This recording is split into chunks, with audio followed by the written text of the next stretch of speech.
स्वागत है मित्रों। कहानी को आगे बढ़ाते हुए आज कहानी में देखते हैं बॉस की फू फैमिली का एक्सपेरिमेंट लैब, जहां हम बॉस की आंट और उसके साथ जो आमी आया हुआ है उन्हें देखते हैं, जो आकर एक आदमी को देख रहे थे जिसके ऊपर उन लोगों ने ब्रेन एक्सचेंज एक्सपेरिमेंट किया है। और बॉस की आंट एक्सपेरिमेंटर से पूछती है कि एक्सपेरिमेंटर बताओ हम लोगों का एक्सपेरिमेंट कितना सफल हुआ है। एक्सपेरिमेंटर जिसके ऊपर उन लोगों ने एक्सपेरिमेंट किया है उस आदमी को चेक करने के बाद बॉस की आंट से कहता है कि मैम, हमने इस आदमी का ब्रेन एक्सचेंज सर्जरी करने के बाद ये आदमी जो अभी तक जिंदा है ये किसी चमत्कार से कम नहीं, पर मैम इस आदमी को आज तक होश नहीं आ पाया। ये सुनकर बॉस की आंट एक्सपेरिमेंटर के ऊपर भड़क कर कहती है कि क्या इस आदमी को होश नहीं आया तो इस एक्सपेरिमेंट का फायदा ही किया, ये एक्सपेरिमेंट तो बेकार निकला। एक्सपेरिमेंटर कहता है कि मैम देखिए, हमने अपना पूरी कोशिश की, मैंने इस एक्सपेरिमेंट में अपना बेस्ट दिया है, इससे ज्यादा हम क्या कर सकते हैं। मैम क्या मैं आपसे एक सवाल पूछ सकता हूँ, ये ब्रेन एक्सचेंज एक्सपेरिमेंट असल में किसका इन्वेंट है, क्या आप मुझे उनका नाम बता सकती हो। बॉस की आंट कहती है कि हाँ, ये एक्सपेरिमेंट असल में एक बहुत ही कमाल की लेडी साइंटिस्ट ने इन्वेंट किया है, पर उन्होंने अपना पोजीशन बहुत पहले ही छोड़ दिया है। अगले सीन में हम देखते हैं बॉस की ग्रैंडफादर को जो एक कमरे में बैठकर ब्रेन एक्सचेंज सर्जरी के पल पल का खबर रख रहे थे। तब बॉस अपने ग्रैंडफादर से मिलने के लिए आता है, अपने हाथ में एक मेडिकल टेस्ट रिपोर्ट लेकर, और अपने ग्रैंडफादर के पास आकर कहने लगता है कि ग्रैंडफादर, मैंने सुना आप यहाँ आए हो तो मैं आपसे मिलने के लिए आ गया। ग्रैंडफादर आप कैसे हो, पता है मैं आपको दिखाने के लिए एक मजेदार चीज अपने साथ लेकर आया हूँ, एक बार आप इसको देख लो। ग्रैंडफादर, पता है ये टेस्ट रिपोर्ट एक ऐसे पर्सन का है जो असल में जिंदा नहीं है पर फिर भी जिंदा है, वो एक चलता फिरता लाश है ना मजेदार बात। तब उस कमरे में हम बॉस की आंट को भी देखते हैं जो बॉस की बातें ध्यान से सुन रही थी। खैर बॉस की ग्रैंडफादर बॉस से कहता है कि क्या एक ऐसा पर्सन जो मर चुका है और अभी वो एक चलता फिरता लाश है। बॉस कहता है हाँ ग्रैंडफादर, एक चलता फिरता लाश, और पता नहीं इनके बारे में पता लगाने के लिए मैंने कौन कौन सा तरकीबें आजमाया है, फिर जाकर मुझे पता चला कि ऐसे दो आदमी हैं जो एक चलता फिरता लाश में बदल चुके हैं, और उनमें से एक वो बहुत ही कमाल का बंदा है, उसका फिजिकल स्ट्रेंथ सबसे स्ट्रांग है, वो सबसे शक्तिशाली है, वो सबसे अलग है क्योंकि वो दिखने में बिल्कुल नॉर्मल पर्सन की तरह ही लगता है। उसके बाद बॉस अपने आंट की ओर देखते हुए उन्हें टॉन्ट मारते हुए अपने ग्रैंडफादर से कहता है कि ग्रैंडफादर, ये तो आप लोगों का ब्रेन एक्सचेंज एक्सपेरिमेंट से भी बहुत मजेदार है। यहाँ से सीन शिफ्ट होकर चलते हैं लैन के एकेडमी में, जहाँ ग्राउंड में हर एक डिपार्टमेंट के बीच में बास्केटबॉल कंपटीशन चल रहा है, जहाँ हम लैन को देखते हैं वो अपना स्किल दिखाते हुए बॉल को एक के बाद एक करके बास्केट में डालते हुए वो अपनी टीम को, अपने डिपार्टमेंट को जिता देता है। ये देख कर लैन के डिपार्टमेंट वाले, लैन के टीचर पहली बार लैन के ऊपर बहुत गर्व महसूस करते हैं। तब हम एन को भी देखते हैं जो जीतने के बाद और बेचारा बास्केटबॉल खेल खेल कर थक चुका है और वो लैन के पास आने लगता है। उसी वक्त चश्मू दौड़कर आकर खुश होकर लैन को हक कर लेता है और लैन से कहने लगता है कि लैन मेरे दोस्त, तुम तो बहुत ही कमाल के हो, तुम्हारे वजह से आज हम गेम जीत चुके हैं। लैन, तुमने जैसा मुझे बास्केटबॉल सिखाया था मैंने आज बिल्कुल ऐसा ही खेला, मैंने तुम्हारा सर किसी के सामने झुकने नहीं दिया। लैन, मैंने आज अच्छा खेला है ना। एंड लैन लाइक, हाँ भाई तुमने भी अच्छा खेला और कब तक मुझसे चिपके रहोगे। पर चश्मो लैन को छोड़ता ही नहीं। तब टीचर भी खुश होकर अपने डिपार्टमेंट के स्टूडेंट से, लैन से और बाकी सबसे कहने लगते हैं कि बच्चों आज मैं बहुत ही खुश हूँ, आज हम बास्केटबॉल गेम जीत गए। चलो आज मैं तुम सबको ले जाकर एक मस्त रेस्टोरेंट में पार्टी दूंगा, तो जल्दी जाकर तैयार हो जाओ। उसी वक्त लैन के पीछे से टाई आता है, वही लड़का जिसने क्लास में टीचर से लैन की कंप्लेंट कर दी थी, जो लैन को बिल्कुल पसंद नहीं करता। खैर टाई तब लैन से कहने लगता है कि हे लैन, माना कि मैं तुम्हें बिल्कुल पसंद नहीं करता, पर आज मानना पड़ेगा कि तुम बास्केटबॉल बहुत ही अच्छा खेल लेते हो, और हाँ, तुम्हारे वजह से ही हमारा टीम आज जीत पाया। तब जिन भी आती है, वही लड़की एन की दोस्त, वो आकर लैन से कहती है कि लैन, मैंने कभी नोटिस ही नहीं किया कि तुम कितने हैंडसम हो, और तुम्हारे वजह से ही आज हमारे टीचर बहुत खुश है, तुम्हारे ऊपर पक्का बहुत गर्व महसूस कर रहे होंगे। तब हम एन को देखते हैं जो थोड़ा बहुत जेलस फील कर रहा है, क्योंकि उसे लैन से बातें करने का मौका ही नहीं मिल पा रहा, और जैसा एन का नेचर है, एन के मन में क्या चल रहा है वो अपने फेशियल एक्सप्रेशन में आने नहीं देता।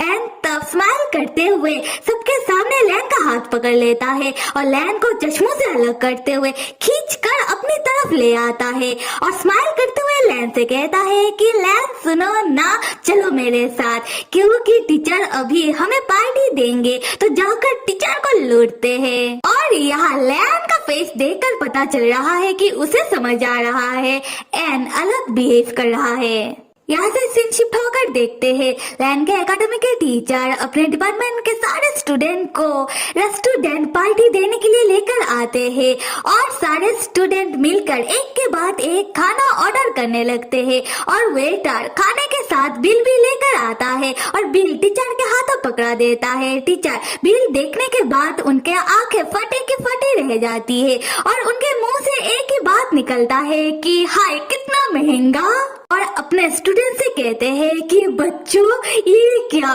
सिर्फ एक ड्रिंक और बारबेक्यू ऑर्डर करना काफी नहीं था, तुम लोगों ने इतना सारा ऑर्डर कर लिया। और स्टूडेंट लोग कहते हैं कि टीचर, हम तो आपके आदर्श स्टूडेंट हैं, हम तो आपका हर एक कहना मानते हैं, है ना टीचर? तो अगर हमने थोड़ा ज्यादा ऑर्डर कर भी दिया तो हमें पता है कि आपको बिल्कुल बुरा नहीं लगेगा, है ना टीचर? और बेचारे टीचर वो भला क्या कहे। उसी वक्त जिन आती है, और जिन को देखकर बाकी स्टूडेंट कहने लगते हैं कि जिन, हमें नहीं लगा था कि तुम यहाँ आओगी। जिन कहती है कि मैं कैसे ना आती, हमारे टीचर, जो सिर्फ हमारे टीचर नहीं, साथ में मेरे जीजा जी भी है, वो हमें पार्टी दे रहे हैं, और मैं ना आओ, ऐसा कैसे हो सकता है ना जीजा जी? तब हम टीचर को देखते हैं जो जिन को देखकर बहुत ही खुश होते हैं, एंड टीचर लाइक, चलो भाई शुरू करते हैं पार्टी। आते हैं एन और लैन की ओर, जहाँ एन लैन से कहता है कि लैन देखो, तुम्हें सबके सामने खाने की नाटक करने की कोई जरूरत नहीं है, क्योंकि मुझे पता है कि तुम चॉपस्टिक नहीं पकड़ पा रहे हो, तुम्हारा हाथ कांप रहा है, और देखो ये जाहिर सी बात है, तो तुम कुछ मत करो और ऐसे ही रहो, ठीक है? अच्छा ठीक है, देखो मैं तुम्हारा मूड ठीक करने के लिए अपने साथ क्या लेकर आया हूँ, वही फ्रूट अल्कोहल टेस्ट वाला ड्रिंक, और आज मैं तुम्हें बिल्कुल नहीं रोकूंगा, जितना तुम पीना चाहते हो तुम पी लो। लैन एन के हाथों से ड्रिंक को लेते हुए कहता है कि एन, आज सूरज कहाँ से निकला है, तुम मुझे खुद ड्रिंक दे रहे हो और कह रहे हो कि तुम मुझे बिल्कुल नहीं रोकोगे। अगर क्या हो कि मैं उस दिन की तरह इसको पीने के बाद ड्रंक हो जाओ, तब तुम क्या करोगे? एन कहता है लैन, तो फिर तुम थोड़ा कम पीना। फिर वेटर उन लोगों के टेबल में बहुत सारा बियर का कैन ले आकर रखता है। ये देखकर टीचर की आंखें दोबारा फटी की फटी रह जाती है, और टीचर स्टूडेंट से कहने लगते हैं कि बच्चों, मुझे लगा कि तुम लोगों ने सॉफ्ट ड्रिंक ऑर्डर किया है, पर तुम लोगों ने बियर क्यों ऑर्डर किया? एन तब अपना कैन उठाते हुए हंसते हुए कहता है कि टीचर, हम बच्चे थोड़ी ना है, और आज हमने गेम को जीता है, आज पार्टी है टीचर, इसीलिए आज आप हमें रोक नहीं सकते हो। एंड टीचर लाइक, हाँ भाई, अभी रोकने का कोई फायदा है भी नहीं। एंड तब अपना कैन से लैन के साथ चीयर्स करके वो अपना कैन खोलकर एक सिप पीता है, और मुंह बनाते हुए कहता है कि हाय कितना कड़वा है। यहाँ लैन एन की ओर देखने लगता है, और यहाँ पता चलता है कि लैन को समझ आ रहा है कि एन ऐसा लैन के लिए कर रहा है जिससे सब ड्रंक हो जाए और किसी को पता ना चले कि लैन सबके साथ खाना नहीं खा रहा, और कोई लैन से सवाल ना करे। खैर उसके बाद टीचर और सारे स्टूडेंट मिलकर खाना खाने लगते हैं, और लैन कुछ नहीं खाता, वो एक जगह चुपचाप बैठा रहता है। फिर हम देखते हैं कि पार्टी खत्म हो जाने के बाद टीचर और उनके साथ सारे स्टूडेंट अपने अपने घर जाने लगते हैं और जहाँ हम लैन को भी देखते हैं वो फुल ऑन टल्ली हो चुका है और एन लैन को पकड़ते हुए अपने बाकी क्लासमेट को बाय कहते हुए वो लैन को ले जाकर कार के अंदर बैठ जाता है और ड्राइवर को एक दूसरा ही एड्रेस कहता है कि ड्राइवर उन दोनों को वहाँ लेकर चले। लैन जो बहुत ड्रंक है वो अपना सर तब एन के कंधों में रख देता है। एन लैन का सर हटाते हुए कहता है कि हटो और मेरे ऊपर मत गिरो। लैन तब नशे की हालत में जोर जोर से हंसने लगता है। एन पूछता है कि लैन हंस क्यों रहा है, क्या लैन पागल हो चुका है? लैन कहता है नहीं, लैन को कुछ बातें समझ में आ रहा है इसलिए लैन हंस रहा है। उसके बाद लैन एन के कान के पास आकर एन से कुछ कहता है जो सुनकर एन चौंक जाता है और लैन दोबारा हंसने लगता है। उसके बाद हम देखते हैं कि गाड़ी आकर एक बड़ी सी बिल्डिंग के सामने रुकता है। एन गुस्से में गाड़ी से निकलता है और आगे आगे चलने लगता है। लैन नशे के हालत में वो भी गाड़ी से निकलता है और एन के पीछे पीछे चलते हुए एन से पूछता है कि ये कौन सा प्लेस है, क्या यहाँ पर कोई रेस हो रहा है कि एन इतना जल्दी में चल रहा है।